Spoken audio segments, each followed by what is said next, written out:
जिस तरह से हम सब जानते हैं, आज के युवा भारत में जो दो सबसे बड़ी समस्याएं हैं, बेरोजगारी और नशाखोरी। इस समस्या से लड़ने के लिए यूथ कांग्रेस ने एक मुहिम, एक राष्ट्रीय लेवल में एक आंदोलन शुरू किया है, जिसका नाम है नौकरी दो नशा नहीं।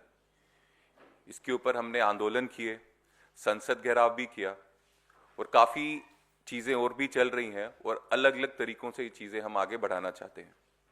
हम सबको पता है आज बेरोजगारी जो है कितनी ज़्यादा बढ़ चुकी है।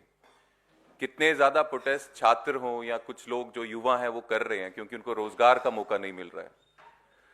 नशे में लोग इतने ज़्यादा हैं, हजारों लाखों करोड़ का नशा जो है आज हमारे भारत देश के युवाओं की नसों में चल रहा है। इसको रोकने की जिम्मेदारी सरकार की है, बीजेपी सरकार की है, जिसमें उनका बिल्कुल ध्यान नहीं है। सारा ध्यान जो है प्रधानमंत्री साहब का वो युवाओं का भविष्य बचाने की तरफ नहीं जा रहा, सिर्फ अपने परम मित्र अडानी को बचाने में जा रहा है। तो इस चीज को रोकने के लिए यूथ कांग्रेस प्रयास कर रही है। साथ ही साथ हम चाहते हैं कि और तरीकों से भी हम यूथ को इसमें एंगेज करें और ये सोती हुई सरकार को जगाएं। तो इसमें एक तरीका और हमने अपनाया है। जिस तरह से काफी युवा हैं, हो सकता है वो प्रोटेस्ट नहीं कर सकते, हो सकता है आंदोलन में नहीं आ सकते, लेकिन वो अपनी बात अच्छे से रख सकते हैं, अच्छे वक्ता हैं। तो उसके लिए हमने यंग इंडिया के बोल सीजन 5 की लॉन्चिंग की है और एक प्लेटफॉर्म दिया है पूरे देश भर में उन युवाओं को जो बेरोजगारी के खिलाफ, नशेखोरी के खिलाफ अपनी बात रखेंगे। भारतीय युवा कांग्रेस उनको प्लेटफॉर्म देगी और कोई भी युवा, वो चाहे पॉलिटिकल बैकग्राउंड से है, चाहे आम परिवार से है, उन सबको बराबरी का मौका मिला जाएगा और जो अच्छी बात रखेगा उनको संगठन में भी जगह मिलेगी। एक टैलेंट हंट भी है, लेकिन एक सबसे बड़ी बात एक ये भी हमारा जरिया है, जो हमारा जो अभियान है नौकरी दो नशा नहीं, उसको आगे बढ़ाने का। और आने वाले समय में यूथ कांग्रेस इस अभियान को और तरीकों से भी लाएगी ताकि जल्द से जल्द ये जो सोई हुई सरकार है उनको ये पता चले कि ये जो नशाखोरी और बेरोजगारी है उसके लिए कुछ ना कुछ करना पड़ेगा। तो मैंने ये अपनी तरफ से कह दिया और मेरे भाई कन्हैया जी, मैं उनसे रिक्वेस्ट करता हूं कि ये बात जो है वो अपनी यहाँ पे रखें और ताकि ज्यादा से ज्यादा युवा जो देश में हैं उनको ये मैसेज जाए कि हम क्या करने वाले हैं।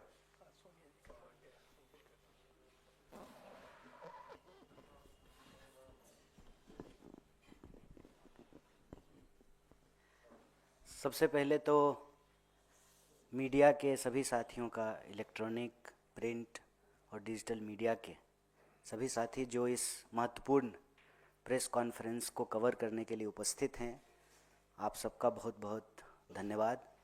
और आपके माध्यम से जो देश हम लोगों को सुन पा रहा है, देश की जनता का बहुत बहुत आभार। और मैं धन्यवाद करूंगा यूथ कांग्रेस के हमारे राष्ट्रीय अध्यक्ष उदय भानु जी का कि युवाओं के इस मुद्दे पर आप लोगों से बातचीत के लिए आपसे रूबरू कराया, इसके लिए उनका शुक्रिया। साथियों, जैसा कि आप में से कई साथी यह बात जानते हैं कि यूथ कांग्रेस लगातार देश के युवाओं के मुद्दों पर संघर्ष करती है और सिर्फ एजिटेटिव प्रोग्राम नहीं करती है, बल्कि इस देश के युवाओं की समस्याओं के निराकरण के लिए, वो एक बात कहते हैं ना कि सिर्फ हंगामा खड़ा करना मेरा मकसद नहीं, मेरी कोशिश है कि ये सूरत बदलनी चाहिए। तो युवाओं की सूरत कैसे बदले, उनकी समस्याओं को कैसे एड्रेस किया जाए, उसके लिए कई तरह का रचनात्मक प्रोग्राम भी करती रहती है।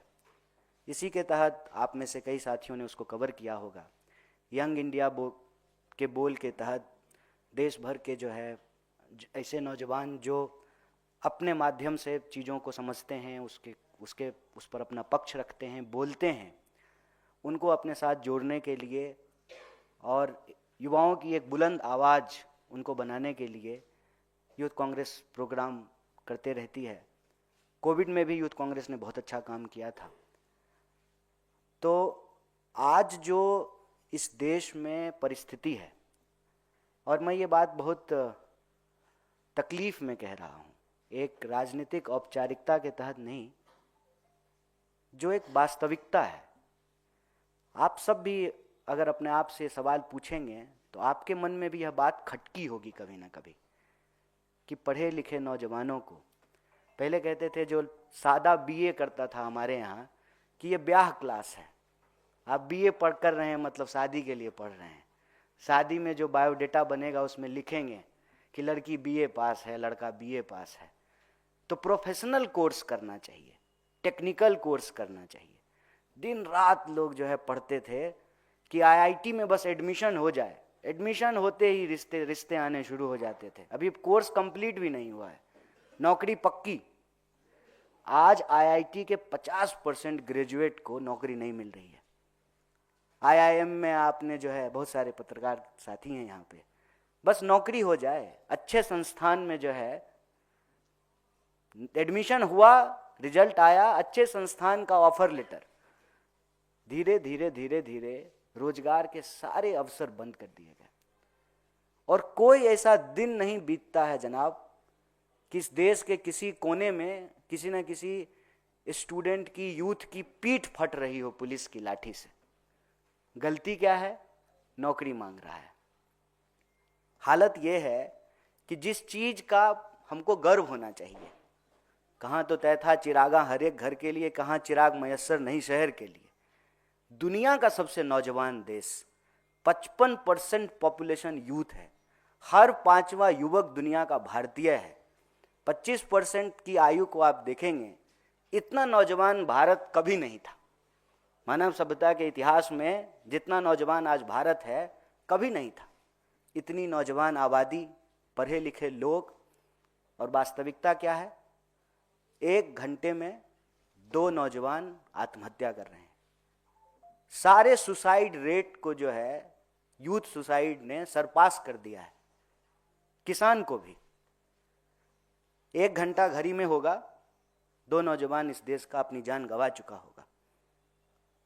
ये कितनी दर्दनाक बात है कि आप सोचिए, जो पॉपुलेशन ग्रोथ है उसको सुसाइड रेट ओवरपास कर दिया है।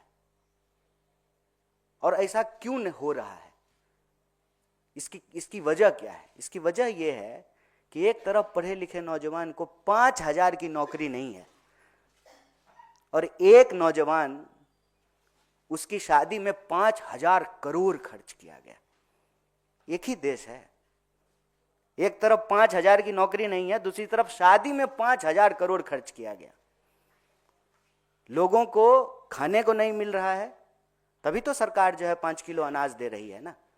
हाथी खिचड़ी खा रहा है, हाथी तो छोड़िए पत्रकार भी खा ले रहा है। ये हम सब देख रहे हैं अपनी आंखों से। इसीलिए साजिश के तहत इन नौजवानों को नशे में धकेला जा रहा है। हजारों करोड़ के ड्रग्स तो पकड़े जाते हैं, जो नहीं पकड़े जाते हैं उसकी बात छोड़ दीजिए। नौजवान अगर होश में होगा, होश वालों को खबर क्या बेखुदी क्या चीज है, तो नौकरी मांगेगा ना, तो उसको नशे में धकेलो, साजिशन। और नशा करके नौकरी तो दे नहीं रहे हैं। आईपीएल शुरू हुआ, कहा कि गली गली जो है क्रिकेटर निकालेंगे, गली गली जुआरी बना दिया है। साल भर जुआ चलता है। अपने बच्चों का ड्रीम खराब नहीं हो जाए इसलिए हमको कह रहा है कि ड्रीम 11 पे टीम बनाओ। अरे हमारा ड्रीम था डॉक्टर बनने का, हमने डॉक्टरी पढ़ी। इंजीनियर बनने का ड्रीम है, प्लेयर बनने का ड्रीम है, डॉक्टर बनने का, एडमिनिस्ट्रेटर बनने का, पत्रकार बनने का, कवि बनने का, लेखक बनने का ड्रीम है। क्या देश बना करके दे रहे हैं? सीधा सीधा जो ये मॉडल है, ये लूट का मॉडल है। ये बेरोजगारी कोई प्राकृतिक आपदा नहीं है कोविड की तरह। ये मानव के द्वारा क्रिएट किया गया, मानव के खिलाफ सबसे बड़ा अपराध है। जब आपने नोटबंदी की, हजारों चाउमीन के ठेले बंद हो गए, हजारों गोलगप्पे की दुकान बंद हो गए, हजारों जूस का ठेला बंद हो गया, हजारों छोटे छोटे रोजगार करने के जो संस्थान थे जहां लोगों को नौकरियां मिल रही थी उसको बंद कर दिया। एक तरफ कोविड की मार, दूसरी तरफ नोटबंदी की मार। और क्या टैक्स पॉलिसी है बताइए। मेरे पिताजी जो है ग्रेजुएट भी नहीं थे, फिर भी जो है घर भी बनाए, बेटी की शादी भी की, बच्चों को भी पढ़ाया। आज का नौजवान मानव के इतिहास में मतलब नौकरी लेने से पहले ऋणी है। एजुकेशन लोन, गलत तरीके का टैक्सेशन, नौकरी अगर मिल गई गलती से, एक तो जो है भर्तियां होगी नहीं टाइम पे, अगर हो जाएगी तो पेपर लीक हो जाएगा। पेपर लीक तो मतलब मैं इस पर पहले भी बोला हूँ। पहले जब डाकघर होता था और चिट्ठी लिखी जाती थी तो लेटर लीक हो जाता था। कई बार जो है लोग हाथ डाल करके बॉक्स से निकाल करके चिट्ठी पढ़ लेते थे। नौजवानों का ये बड़ा गजब का इंटरटेनमेंट हुआ करता था। तब तो मीम था नहीं। जितना लेटर लीक नहीं होता है उससे ज़्यादा पेपर लीक हो रहा है इस सरकार में। कोई ऐसा एग्जाम नहीं है जिस पर सवाल नहीं उठते हैं। पता नहीं यूपीएससी बेचारी कब तक टिकेगी।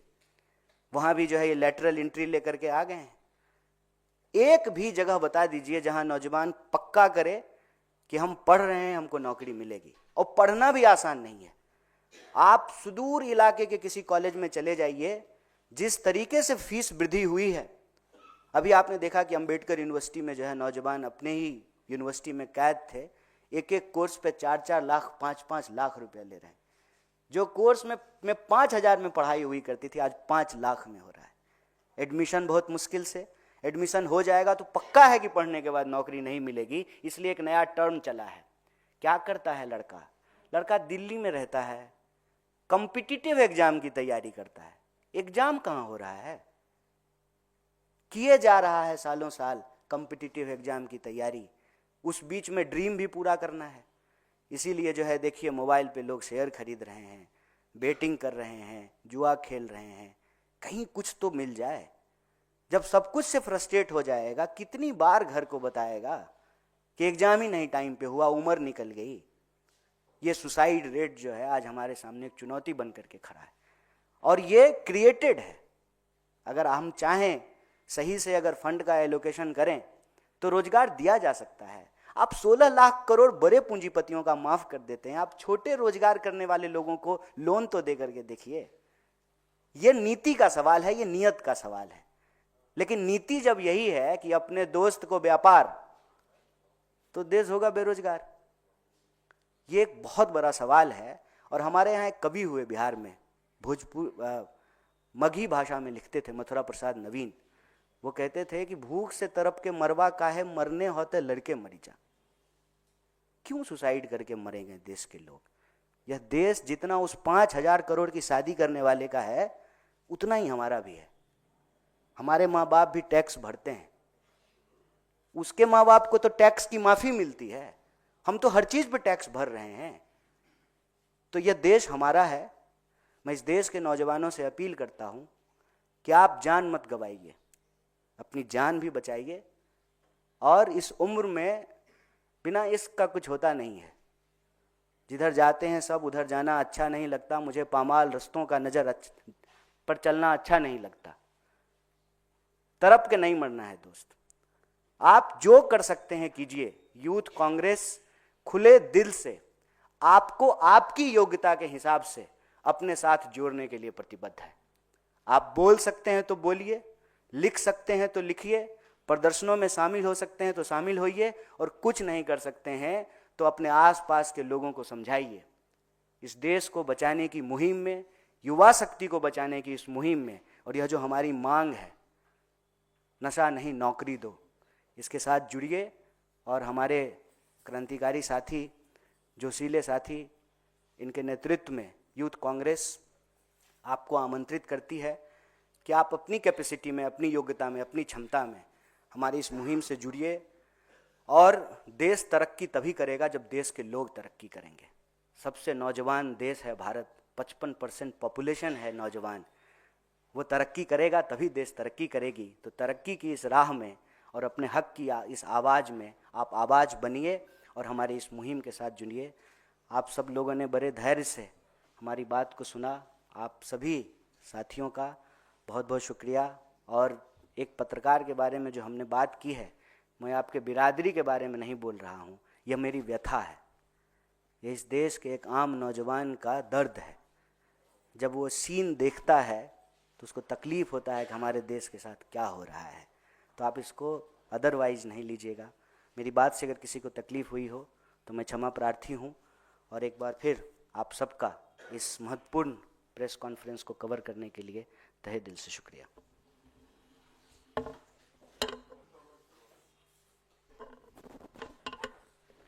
एक वीडियो इस पे ऑन करेंगे।